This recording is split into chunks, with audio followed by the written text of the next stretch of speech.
नमस्कार दोस्तों, राधे राधे। कैसे हैं आप सभी? आशा करती हूँ आप लोग ठीक होंगे, खुश होंगे, स्वस्थ होंगे। तो जी, ये वीडियो काफ़ी पहले का है, जब मम्मी का ऑपरेशन हुआ था मेरी। तो मम्मी उस टाइम पे हॉस्पिटल में ही थे। और क्योंकि पहले से ही मेरे वीडियो काफ़ी लेट आ रहे थे आप लोगों के लिए, तो वो चीज़ भी है कि बहुत पुराने हैं, क्योंकि अभी तो कोई वीडियो नए शूट ही नहीं हो पा रहे। तो मैंने सोचा, मैंने कहा चलिए थोड़ा थोड़ा सा अपडेट आपको मिलता रहेगा, और जो वीडियो है वो भी मैं आपको दिखाती रहूँगी। तो यहाँ पे ये नवरात्रों के बाद का वीडियो है, नवरात्रे हो गए थे। तो ये वाला जो काउंटर है, ये पीहू के डैडी उधर ही लेके जा रहे थे, क्योंकि इनकी यहाँ पे सेटिंग नहीं बन रही थी काम करने की। उसका ये भी कारण था कि उधर से कन्हैया को आना पड़ता था, तो उसका नहीं सेटिंग बन रहा था आने का। तो फिर ये कहने लगे कि चल मैं ही वहीं पे ही कर लूँगा काम, और कन्हैया भी वहीं पे ही रहता है, तो वहीं पे ही जब मेरा टाइम लगा करेगा तो वहीं पे ही मैं अपना जो है ये कर लिया करूँगा। तो यहाँ पे ये जो काउंटर में पुराने कपड़े वगैरह रखे थे, जो कि जैसे हमारे जो पुराने कपड़े होते हैं या साड़ी या कुछ भी, तो वो हम रख देते हैं, क्योंकि पीयू के डैडी जब वीडियो वगैरह शूट करते हैं तो उन्हीं पुराने कपड़ों से वो ज़्यादातर चीज़ें बनाते हैं। तो हमने सारी इकट्ठी करके यहाँ पे नीचे रख दी थी हमने। तो यहाँ पे वही मैं इसमें से निकाल रही, काउंटर में से सामान। और ये सारा घर का सामान है, जो कि मैंने भी अपने लिए निकाला हुआ था कि मैं भी एडिटिंग वगैरह करूँगी। तो सॉरी, एडिटिंग कहूँ, कुछ बनाऊँगी, डीआईवाई वगैरह करूँगी उसके लिए। तो यहाँ पे देखिए, बस ये काउंटर इन्होंने हटाया, और इधर वाला जो सारा एरिया है वो बस हमारा मंदिर के लिए हो गया है। तो वो जो रिक्शा है वो आने वाली थी, तो उसमें ही से रखवाना था सामान को फिर। तो उसके बाद बस देखिए, यहाँ पे मैंने कहा जब तक वो आएगी तब तक मैं बाहर वाला जो एरिया है इसको साफ कर देती हूँ। लगभग नवरात्रे कब थे, 15-20 दिन वाली बात होगी ये सारी, क्योंकि 15 दिन तो लगभग मम्मी को ही हो गए, और उससे भी 2-4 दिन पहले की ही है वीडियो। और इस वीडियो में भी आपको दिखेगा कि जब मेरी मम्मी का कॉल आ रहा था, मेरे मैं काम कर रही थी, तो मम्मी तब हॉस्पिटल में ही थे। और आप ना देख के यकीन नहीं मानोगे कि जब हम अपनी मम्मी से बात भी करते थे ना फ़ोन पे या कैसे भी, हमारी मम्मी इतनी पॉजिटिव रहती थी कि मतलब किसी को ये नहीं पता लगा था कि मम्मी का हमारी ऑपरेशन हो रहा। अगर मम्मी के हाथ के स्टिच या स्टिच वगैरह जो थे, मम्मी के सर्जरी के मार्क ना दिखें, तो किसी को ये पता नहीं लगा था कि हमारी मम्मी मतलब इतनी बड़ी सर्जरी हुई मम्मी की, या दो दो एक साथ हुई। बस जी, पता नहीं, हमें भी नहीं समझ में आया कि कहाँ क्या हुआ, ऑपरेशन ठीक हो गया। फिर बाद में लंग्स में पानी भर गया, फिर वो भी निकलवाया, उसके बाद 2 दिन बाद फिर छुट्टी हुई, फिर घर भी आ गए, ठीक रहे, बातचीत भी करी, सारा कुछ। लेकिन बस सही में कई बार ना अभी भी मुझे ऐसा लगे, जैसे मैं यहाँ पिंजौर में हूँ, मम्मी वहाँ पे थी रामपुर। तो कई बार अपने आप को ऐसा लगे कि नहीं, मतलब सपना सा ही हो रहा कि हम यहाँ पे, मम्मी घर है। तो और फिर जब बैठ के सोचते हैं ना, तब लगता है कि नहीं भाई, कुछ नहीं है, मम्मी भी चली गई, पापा जी भी चले गए। और मम्मी, मतलब देखिए, पापा जी के बाद मम्मी की तबीयत खराब हुई थी, आप सभी जानते थे कि मम्मी को फर्स्ट कार्डियक अरेस्ट पापा जी के बाद ही आया था। आज जैसे 10 तारीख को पापा जी का, 10 सितंबर को पापा जी का अंतिम संस्कार हुआ था हमारे। और 11 सितंबर को मेरी मम्मी एडमिट हो गए थे। और वहीं पे ही हफ्ते से ज़्यादा, मतलब जिस दिन मेरे पापा जी की तेरहवीं थी, यानी कि किसी कोई यहाँ पे भोग भी बोलते हैं, हमारे यहाँ पे तेरहवीं बोलते हैं। तो उससे एक दिन पहले ही मेरी मम्मी घर पे आई थी, जिस दिन मेरे पापा जी की तेरहवीं थी। और उसके बाद देखिए, त्योहार भी सारे गए, करवा चौथ भी था, होली, अष्टमी, दिवाली, होली, तकरीबन पापा जी के बाद के सारे ही त्योहार मनाए, और मम्मी की एनिवर्सरी भी बीच में आई थी। और ये पहली और आखिरी ही एनिवर्सरी होके रहेगी हमारे मम्मी पापा जी की, जो उन दोनों ने एक साथ नहीं मनाई। जिस दिन मम्मी पापा जी की एनिवर्सरी थी, 25 फरवरी को, उस दिन बड़ा मन सा परेशान हुआ था। 41, पता नहीं 42 साल उन दोनों को साथ रहते हुए हो गए थे, मेरे मम्मी पापा जी को। और मतलब ये सिर्फ 6-7 महीने थे जो मम्मी ने पापा जी से अलग निकाले।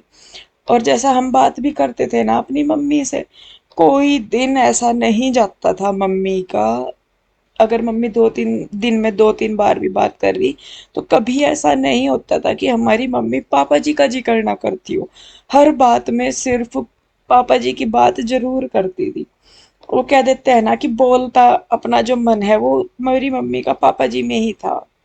तो बस ये, मतलब अब मैं सोचू ना, अब मैं क्या, भाई सारे ही बहन भाई है हम।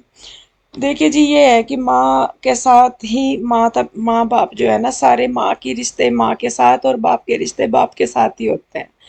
ये देखिए, मेरी मम्मी ना हॉस्पिटल में थी, और देखिए कोई नहीं कहता था कि मेरी मम्मी ना, मतलब ऑपरेशन हुआ मेरी मम्मी का, और देखिए कैसे बैठी है आराम से। ये मैंने स्पेशल वीडियो शूट करी थी, मैंने कहा मैं आप सबको दिखाऊंगी, लेकिन ये आज दिखा रही मैं आप सबको।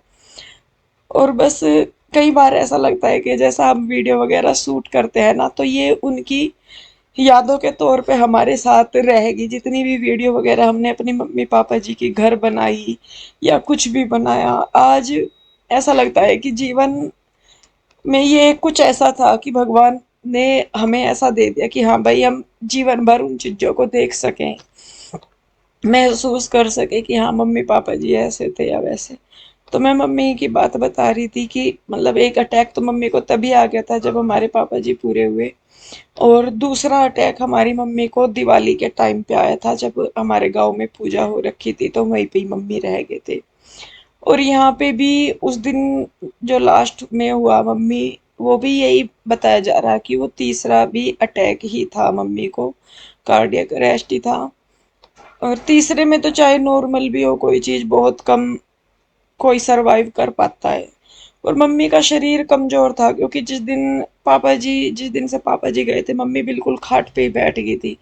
और बहुत सारे लोग ये भी बोलते थे, जैसे भाभी की वीडियो देख के भी, कि आपकी सास बैठी रहती है, ये बैठी क्यों रहती है, ये कुछ कर नहीं सकते क्या, ये बैठ के सब्जी काट दे, ये कर दे। लेकिन हम जानते हैं जी कि मेरी मम्मी को मतलब सांस लेने में कितनी डिफिकल्टीज होती थी। वो अगर खाट से उतर के थोड़ा सा बाहर वॉशरूम तक भी जाते थे ना, तो उन्हें इतनी दिक्कत होती थी बहुत ज्यादा। तो इसीलिए भाभी भी नहीं करवाती थी, और कभी हम लोगों ने भी उस चीज को नहीं करा। सिर्फ सबके मन में यही था कि भाई बस जो मम्मी है वो बैठी भी रहे, वो बैठी बैठी भी हमें बहुत थी।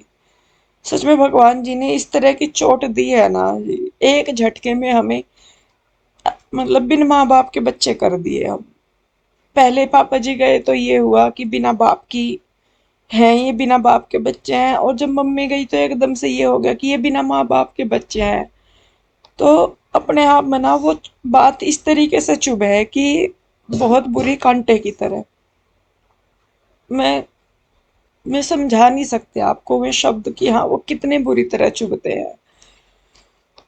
बस क्या करें, जिस कुछ चीजें ना समझ से बिल्कुल परे हो रही, कुछ चीजों का तो हमें तो सही में बताया, मैं अब तक अपने पापा जी का ही होता था कि पापा जी का ही अब तक जाके दुख सा थोड़ा सा कम सा होने लगा था, सिर्फ इस वजह से कि चलो मम्मी है। और अब मम्मी को देख के अपनी हम बिल्कुल ये हो जाते थे कि नहीं, कोई दुख नहीं, कोई तकलीफ नहीं, कि मम्मी ना परेशान होवे, या वे मतलब तंग ना हुए देख के कि भाई हम परेशान हो रहे।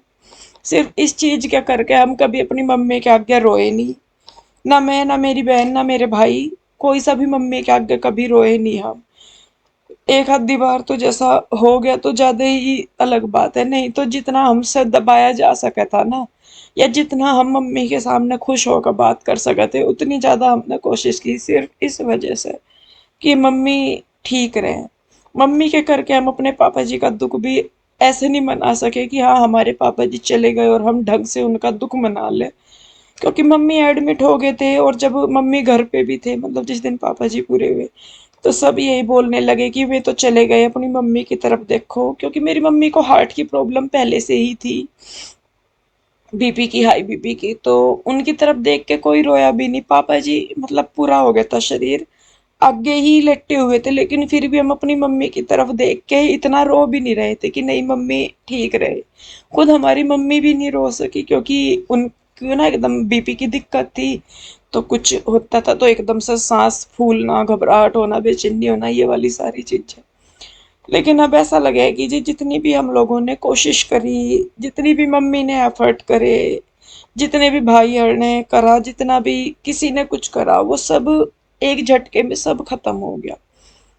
कुछ भी हाथ नहीं लगा कि हाँ चलो भाई किसी का कुछ भी, कि भाई इसने ये किया इसकी वजह से थोड़ा ठीक हो जाएगा, किसी ने वो किया तो उसकी वजह से कुछ नहीं हो पाया। और आखिर में वही हो गया जिसके डर में हम अब तक जीते आ रहे थे, कि बस मम्मी को कुछ ना होना चाहिए, मम्मी ठीक रहनी चाहिए। पापा जी तो चले गए। बस बातें तो उनकी इतनी है कि अगर मैं पूरा दिन भी करती रहूं ना तो भी ये नहीं होने का कि हाँ खत्म हो जाएंगी बातें। बस ये है कि इस नाजुक वक्त पे आप सबका साथ चाहिए, आप सबका सपोर्ट चाहिए। वही जैसा हमने कहा कि हम बिन माँ बाप के बच्चे हो गए अब, तो थोड़ा सा अपनी ये दिखाइए कि हाँ भाई कोई भी बात प्लीज ऐसी मत कीजिए कि मन जो टूटा हुआ है वो और टूट जाए, या मन पे जो चोट लगी हुई है वो और गहरी हो जाए। चाहे मेरे पास है, कमेंट कर रहे हैं आप, चाहे आशु के पास या भाभी के पास, मेरी किसी के भी पास, बस आप अपना सपोर्ट दिखाइए, अपनी केयर कीजिए, या अपने बच्चों की तरह समझिए, ताकि हम लोग इस मुश्किल वक्त से बाहर आ सके। और दुख तो जो है वो सारी उम्र रहेगा, वो तो कभी खत्म नहीं होगा, लेकिन यह है कि वक्त के साथ और सारी जिम्मेदारियों काम को देखते हुए जीवन जीना भी पड़ेगा, और सब कुछ सहते हुए आगे कपड़े बढ़ना भी वगैरह धुल पड़ेगा। गए हैं और अब मैं पीऊँगी चाय। गुड्डू बनाने लग रही। आ गई थी गुड्डू प्यूर हुई गाने में, तो अभी 1 घंटा पूरा 5:30 हो रहे, 6:30 बजे तक आऊँगी। तो गुड्डू भी लेट गई थी, उठ फ्रिज में धरी थी क्या। तो चाय बन के पीऊँगी, फिर उसके बाद मुझे कपड़ों पर प्रेस करनी। बस फिर मैं सोच रही, मैं कहा चाय पी के पहले थोड़ी सी एडिटिंग वगैरह करके फिर कपड़ों पर प्रेस करूँगी। इतना बच्चों के आने का भी टाइम सा हो जाएगा, फिर उनके लिए देखूँगी क्या बनाना, क्या खाऊंगी मैं क्या नहीं। ईशू का मन हो रहा चिज्जी खाने का। मैं कह रही ईशू मौसी आज चिज्जी खिला दो, कल नहीं खाई इन बेचारी ने। कोई नहीं, मैं आ जाएगी फिर ले आइयो तीनों जाके। कृष्णा गया हुआ है अपने डैडी के साथ दुकान पे, और बस आएंगे जब भी। वैसे तो छुट्टी है, आज मंडे सा है उनकी दुकान का, पर फिर भी वो चले गए कि भाई चलो खाली रहने से तो ठीक ही दुकान खोल ले। ठीक है ना बेटे, खाली रहने से तो अच्छा टीवी देख ले, कम से कम टाइम तो पास हो जाएगा, है ना बाबू। सब खाली नहीं रहता जी कोई भी हमारे घर में, चाहे किसी को फोन ही देखना पड़े पर हम बिजी रहे सारे के सारे, है ना इशू, बिजी रहते हैं ना। चलिए जी।